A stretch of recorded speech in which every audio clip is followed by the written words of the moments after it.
Bago po i-process yung anong gagawin mo sa sarili mo, pa-align talaga ang sarili mo doon sa plan, at saka sa habang aware ka, gusto kong pagdiinan ang konsepto ng awareness. Okay?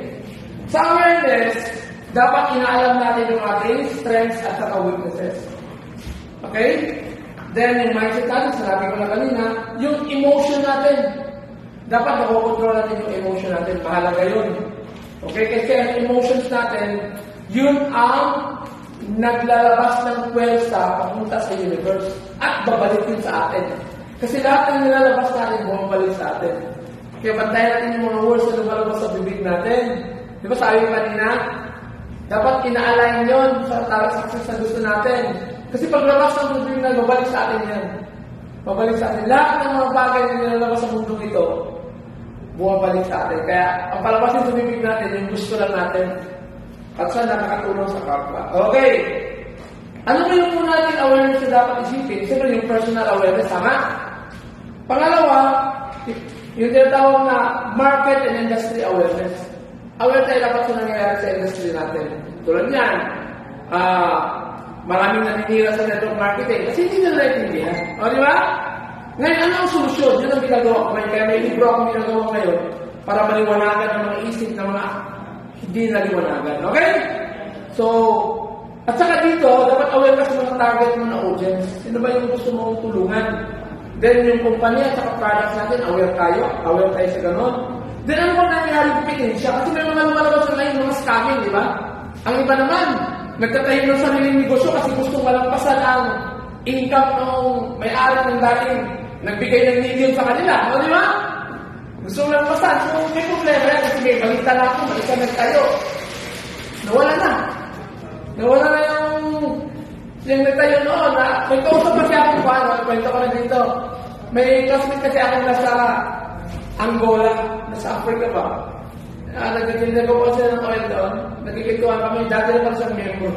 May member na pala siya, nagkikituan nila sa akin. Sabi ko, pinakita ka rin, nandito na rin sa ganitong grupo. O diba, nawala na yung grupo tinayo niya. O diba? Pero diba, isa matter of time eh. Nandito na tayo sa napakagandang kumpanya eh. Ang ganda na ng products natin, ang ganda-ganda ng kumpanya nito, hindi natin nandyan ng karamihan. Kailangan naman nyo na maging aware. Okay? Siyempre, dapat alam din tayo sa relationship sa ating team. Kilala natin ang bawat isa. Okay? Anong mag-ugali, yung style ng bawat isa magsalita. Kasi pag alam natin ang style ng bawat isa, alam natin kung anong i-assign sa kanya. O, di ba? Nakita mo yung salita, iba-ibang style. Okay, so alam natin ngayon kung saan ka fitted.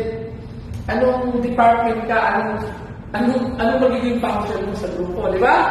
So, gano'n. Para mas lalong marami ang matulungan. Kasi lahat na nag-join natin sa atin dito sa grupo natin. Kasi may system and tools tayo, may strategies tayo.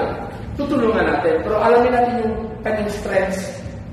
Na ano ba talaga yung power niya? Doon natin sa ABP. At saka yung weakness na tulungan natin matanggal sa kanya. So, natutulungan tayo, di ba? Para napapasok na lang yung strengths. Saka yung opportunities makuha natin. Then, malagyan lang ng lyrics.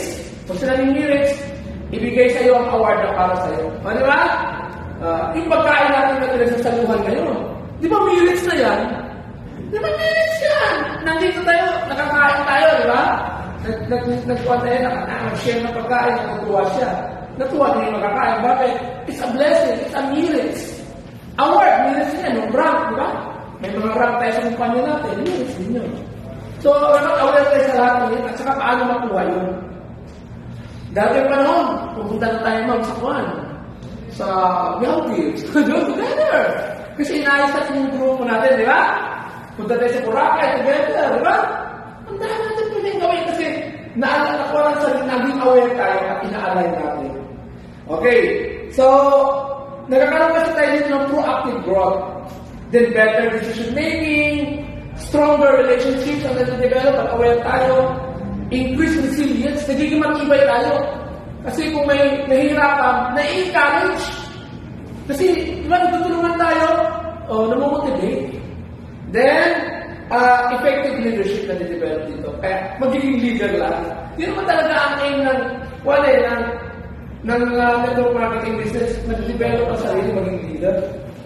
Naku, pag isa kang leader, nakapulis ka ng maraming leaders, yaman ka talaga dito. Kasi yung mayaman tayo dito, Yung tinatawag na downlines. Okay?